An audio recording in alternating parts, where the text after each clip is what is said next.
Kalau nggak ada jantung muka lu gitu. Masuknya ke situ. Penyakit. Lu mau obat nggak? Oh. Gue bermanfaat.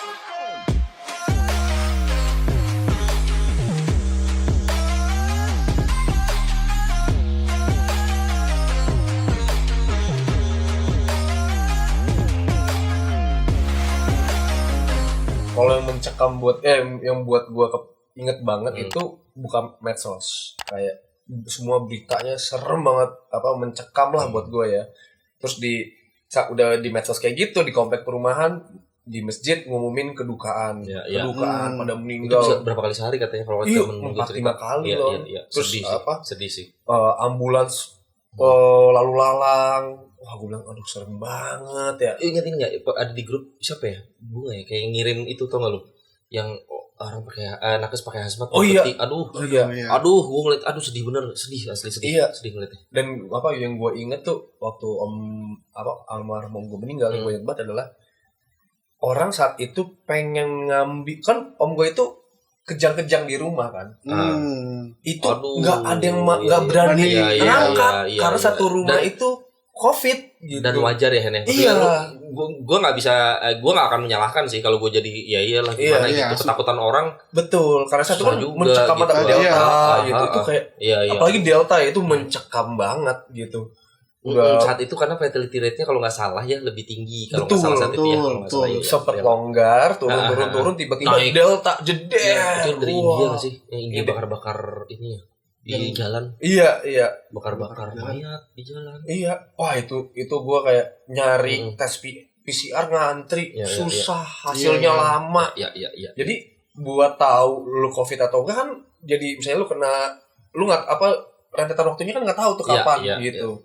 Yang paling gue inget, dia habis tes COVID, dia berkeliaran, kayak baru sehari 2 hari kemudian dia ternyata gue positif, jadi sehari itu dia udah berkeliaran. Wah itu gue berasa mencekam banget gitu. Gue inget banget kan, gue gue ke kantor beberapa kali kan, itu Jakarta sepi. Terus gue ngeliat supir Gojek yang kayak motornya udah di pinggir jalan, kayak nggak ada orderan, nggak ada apa. Itu sedih banget. Keinginan untuk ini juga jadi menurun jauh kan, orang untuk apalagi angkutan ya. Makanan mungkin masih oke, tapi angkutan sedih. Angkutan tuh sepi banget. Supir taksi di depan kantor gue biasanya terus susah nyari taksi. Ini berjejer banget sampai ke arah Martapura. Waduh. Iya, panjang banget. Ada 20-30 itu. Iya, panjang banget. Dalam nungguin. Kebayang sih 20-30 taksi off. Iya, gue bilang kayak Jakarta tuh kayak lesu, situasi mencekam. Dan gitu. bukan hanya Jakarta sebenarnya gitu. Iya. Maksudnya seluruh dunia, tapi ya beberapa daerah sih nggak terlalu ini. Situlah gue kayak malam tidur. Ini penyakit dari Cina cuy, dari Wuhan, nyampe di sini. Gue bilang jauh banget ya.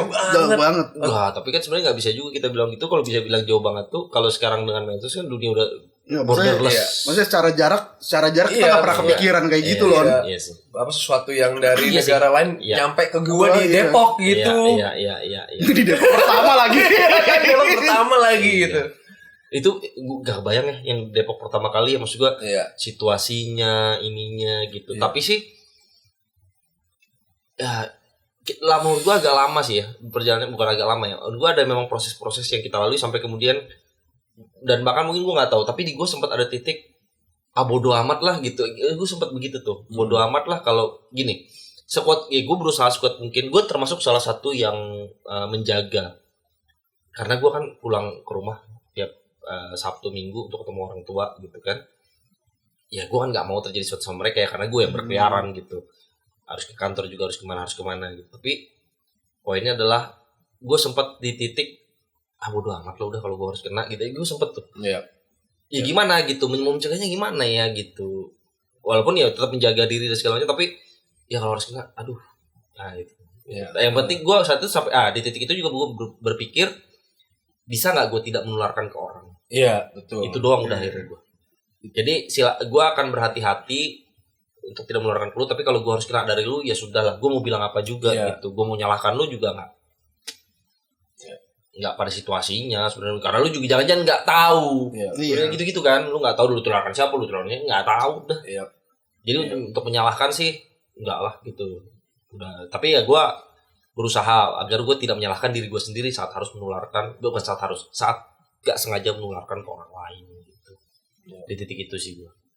Itu tuh benar-benar ada di satu titik yang ini tuh kita nggak bisa kontrol apa-apa lagi udah. Itu tuh berasa kayak ya lu sendiri aja nggak bisa kontrol diri lu gitu ketika lu kena. Apalagi sekeliling gitu kan.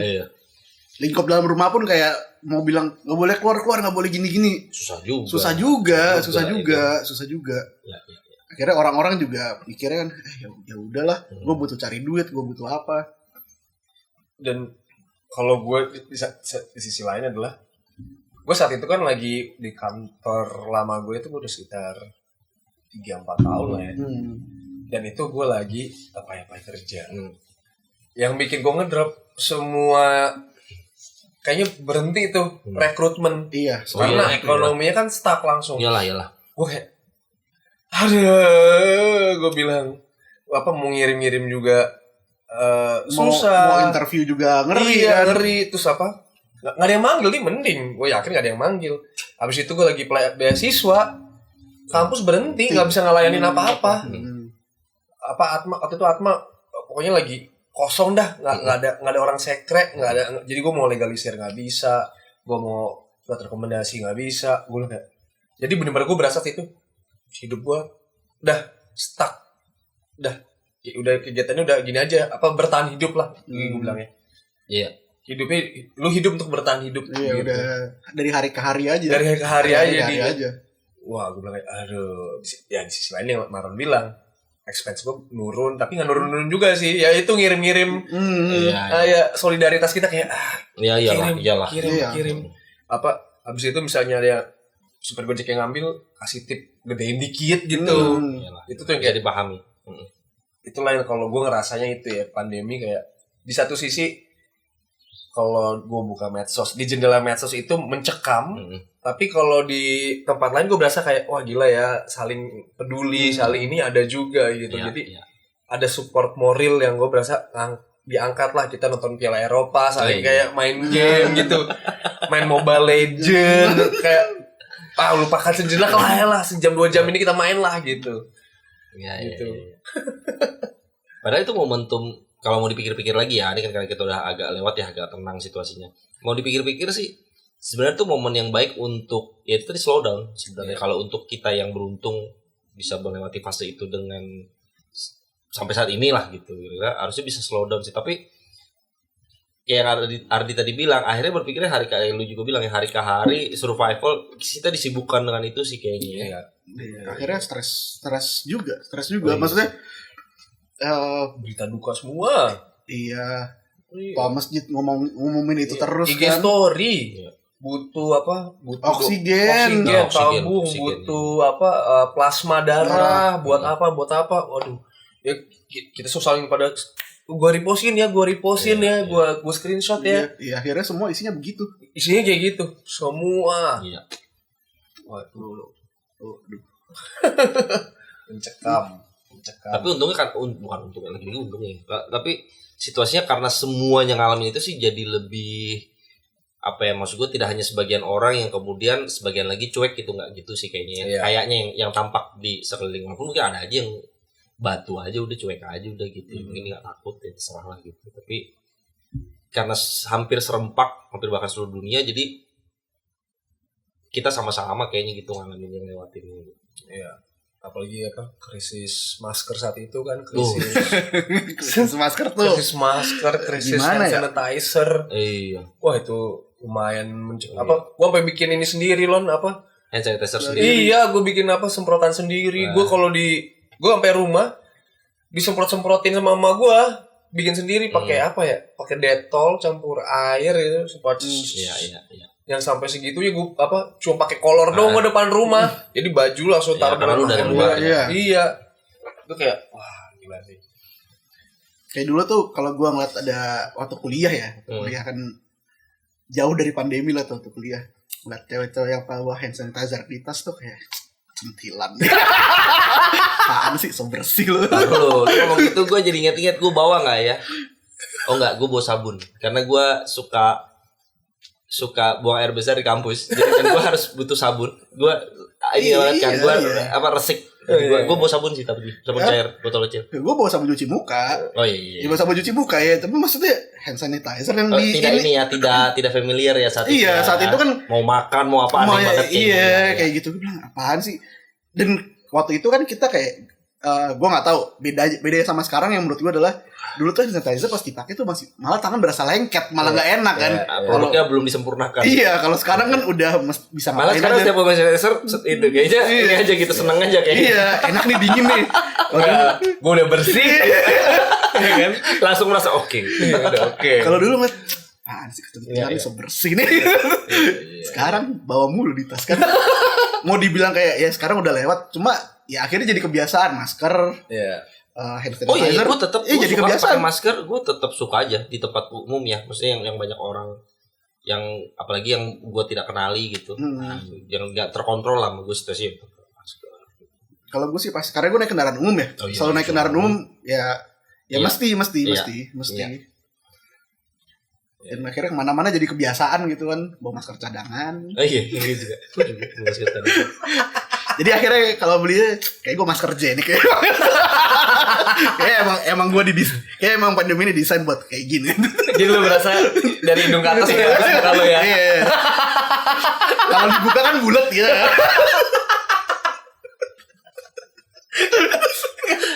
Ini kayaknya membantu nih emang nih. Maskernya mesti agak pipi-pipi gitu. Untuk membentuk wajah. Iya. Ini apa nggak fungsionalnya berubah. Iya. Tapi deg-degan juga sih ya kayak bercandanya kayak gitu kan zaman dulu. Batuk dikit. Lu covid lu ya. Dan yang paling rese menurut gua adalah lagi itu kayak udah mulai nggak terlalu longgar tapi masih inilah ya ke tempat umum lagi makan gitu ya. Awalnya gue bete karena ada misalnya ibu gue batuk nih atau gue bersin kayak langsung tatapan sinis.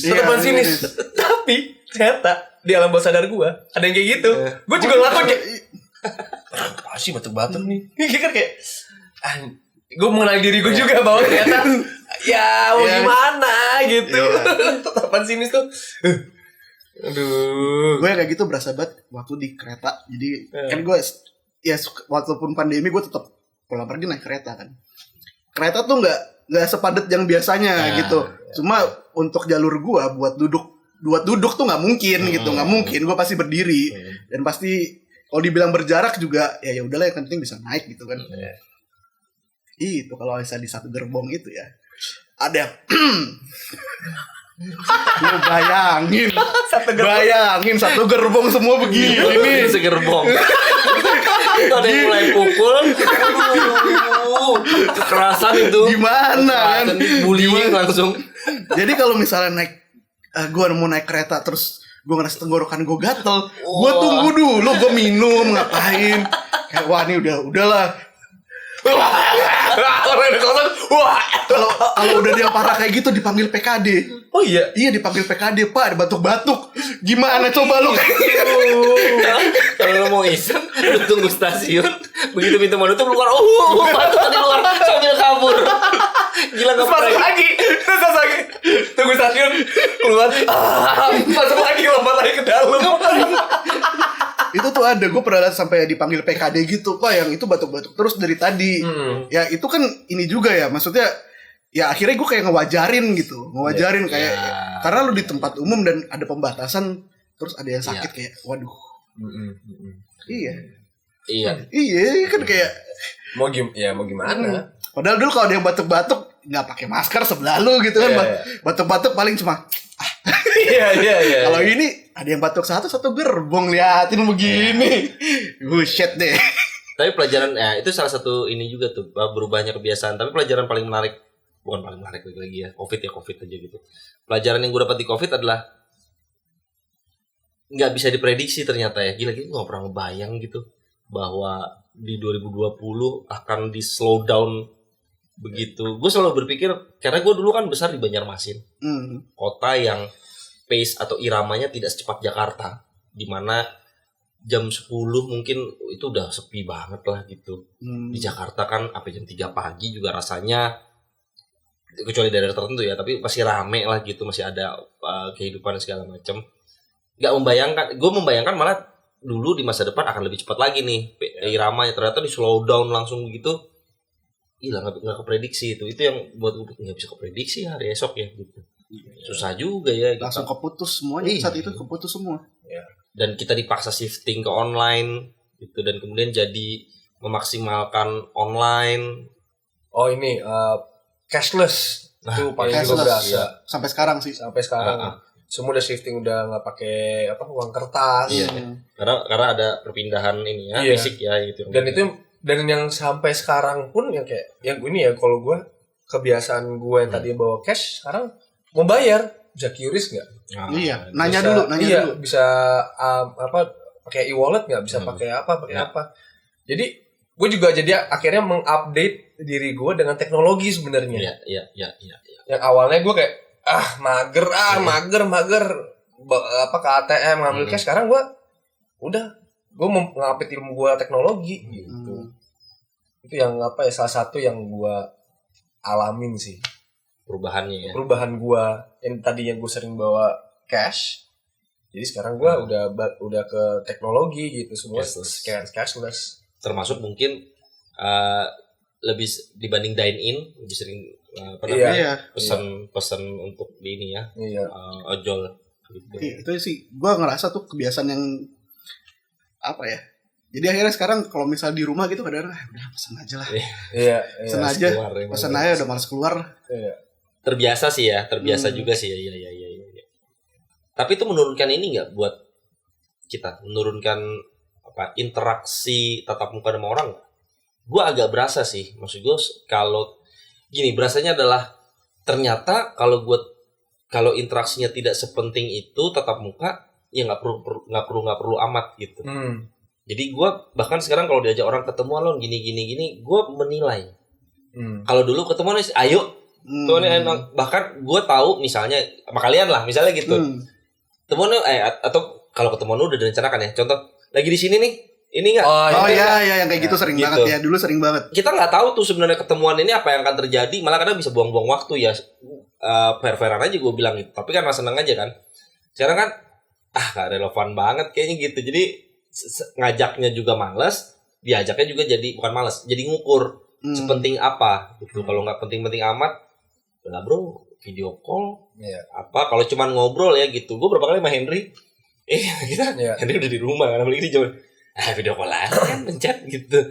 Toh internet kita sama-sama kenceng, ya udahlah gitu, bayarnya bulanan, ya kan ngapain kita mentokin aja gitu, tanpa harus. Jadi kan itu menurut gue mengurangi waktu persiapan, mau berangkat, mengurangi lagi kan, mengurangi biaya yang harus dikeluarkan. Ya kalau gue di kamar, yang di kamar sendiri, ya udah gitu. Ya udah air putih aja lah. Air putih, ini apa gitu, misalnya mau ngobrol gitu ya. Itu sih yang gue rasakan. Tapi itu juga agak menurunkan kemampuan gue untuk interaksi tatap muka sebenarnya. Bukan karena jadi nggak jago atau apa. Jadi lebih menyukai aja interaksi tanpa tatap muka gitu. Tatap muka ini kesannya ini interaksi online. Senang-senang aja gue dan interaksi online gitu, memudahkan. Menurut gue sih itu perubahan yang terjadi juga ya. Apalagi kalau meeting di kantor tuh gue mulai berasa sekarang, karena kadang-kadang apalagi kalau meetingnya misal pindah gedung atau pindah lantai aja, itu lumayan makan waktu menurut gue. Jadi kalau udah langsung online kan ya udah standby aja di meja, enak banget sebenarnya. Walaupun memang sih dalam beberapa hal meeting di kantor terutama ada yang memang off the record atau memang konfidensial lah, rahasia. Kadang-kadang kan kalau lu meeting itu kan kalau nggak bener-bener pakai peralatan misal handsfree dan lain-lain kan ya kemana-mana ya suaranya gitu kalau lu nggak ruangan tertutup. Itu salah satu beda. Jadi banyaknya cashless itu, terus juga interaksi juga mungkin. Tapi sih nggak menurunkan kualitas hidup banget sih menurut gue. Harusnya sih perubahan kan terjadi aja lah gitu. Ya mungkin itu topik untuk berikutnya, tahun 2023 gelap. Iya kan? Apakah iya kan? Tapi sebelum kita tutup, entah kenapa ini pribadi aja ya. pandemi ini bukan tantangan terakhir umat manusia gitu. Iya. Kan ada lagi. Iya, 2023 gelap aja. Itu kan dampak pandemi juga. Kalau pas gue nonton beberapa video. Ditambah perang Rusia Ukraina mungkin gitu juga kan. Yang paling keras emang pandemi karena ekonominya di freeze sesaat kan, roda ekonomi. Bagaimana kita sebagai kaum urban untuk menghadapi 2023 yang gelap. Gimana ya? Nyalain lampu. Itu jokesnya receh banget sih. Itu kayak ini, tau gak sih lo jokesnya gini? Bau bangke nih, dikubur lah. Aduh, gimana ya? Tapi 2023 gelap ya udahlah. Nanti kita hadapin lah bersama lagi seperti hadapi pandemi lah. Iya, gue malah bilangnya ya pandemi aja kita bisa lewatin. Ya walaupun nggak semua ya. Sekali lagi tanpa mengurangi rasa hormat pada yang berpulang sama yang mengalami kedukaan saat pandemi. Tapi ya harusnya survive lah. Segelap-gelapnya kan umat manusia masih banyak ya. Hadapi bersama lah. Dan 2023 gelap itu kan bukan hanya Indonesia kan? Nggak tahu. Prediksinya enggak, maksudnya kan iya kan bukan hanya Indonesia dong. Kalau cuma Indonesia kan berarti ada bangkrutan, ada masalah negara ini. Itu jadi tanda tanya. Tapi kalau the whole world, whole world lagi gitu. Ya udahlah, kita kan debu lah. Di whole world. Kita hadapi bersama lah. Biar baper akan siap lah. Iya. Oke, sampai situ aja teman-teman. Nanti kita akan ketemu lagi di topik-topik berikutnya yang lebih seru, mudah-mudahan lebih seru. Kalau nggak ya nggak apa-apa juga lah. Kita pengen ngobrol aja. Thank you.